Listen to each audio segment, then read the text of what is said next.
Bismillahirrahmanirrahim. Pemirsa yang berbahagia, Allah Subhanahu wa taala berfirman, "Faqultu astaghfiru rabbakum innahu kana ghaffara." Apa hikmah istimewa ayat tersebut?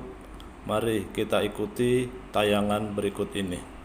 Assalamualaikum warahmatullahi wabarakatuh. Salam sejahtera untuk semua. Semoga Allah Subhanahu wa taala selalu mengaruniakan kesehatan kepada kita semua. Amin amin ya rabbal alamin. Hidup terkadang tidak selamanya bahagia. Seringkali manusia dilanda kesusahan dan kepenatan. Hidup susah yang paling utama adalah manusia jauh dari Allah. Hal ini seringkali tidak disadari oleh manusia, bahkan lupa akan kesalahan-kesalahannya jauh daripada Allah Subhanahu wa taala. Kalau mau hidup dimanja, hidupnya senang, hidupnya damai, rumusnya sederhana. Jangan buat dosa, perbanyak istighfar. Sebagaimana surat Nuh ayat 10, maka apabila seorang hamba mau mohon ampun kepada Allah, Allah yang Maha Pengampun akan mengampuni segala dosa-dosanya. Maka orang yang dosa-dosanya telah diampuni oleh Allah Subhanahu wa taala, maka orang tersebut adalah orang yang dekat kepada Allah. Orang yang dekat kepada Allah, maka segala hajat-hajatnya akan dikabulkan oleh Allah Subhanahu wa taala. Segala kesusahannya akan diangkat oleh Allah Subhanahu wa taala. Ketika kita berhati-hati dari berbuat dosa, maka kita akan merasakan surga sebelum surga yang sebenarnya. Hidup di dunia tapi terasa sudah berada di surga. Kenapa? Segala kebutuhan kita tercukupi, badan sehat, bisa beribadah dengan tenang. Pemirsa yang berbahagia, barang siapa yang mendawamkan istighfar astaghfirullahaladzim, maka Allah akan menjadikan baginya setiap kesusahan itu ada jalan keluar, dan pada setiap kesempitan ada cara mengatasinya, serta memberikan rezeki kepadanya dari sumber yang tidak disangka. Berikut adalah kisah yang menarik mengenai istighfar terkait dengan surat Nuh ayat 10, 11, dan 12.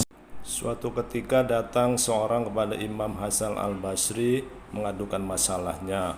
Orang pertama datang mengadukan musim paceklik.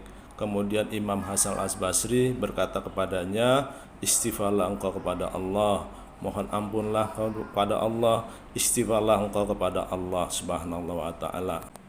Kemudian orang kedua datang mengadukan tentang kemiskinannya. Maka Imam Hasan al-Basri juga berkata kepadanya, "Istighfarlah engkau kepada Allah, mohon ampunlah kepada Allah." Datang lagi orang ketiga mengadukan kondisinya yang tidak kunjung dikarunia anak. Imam Hasan al-Basri berkata kepadanya, "Istighfarlah engkau kepada Allah, minta ampunlah kepada Allah."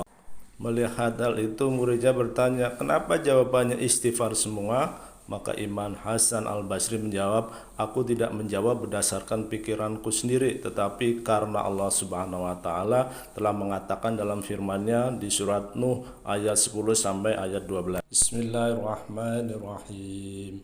Faqultu istighfaru rabbakum innahu kana ghaffara yursilis samaa 'alaikum midrara wa yumdidukum bi amwali wa banina wa yaj'al lakum jannati wa yaj'al lakum anhara."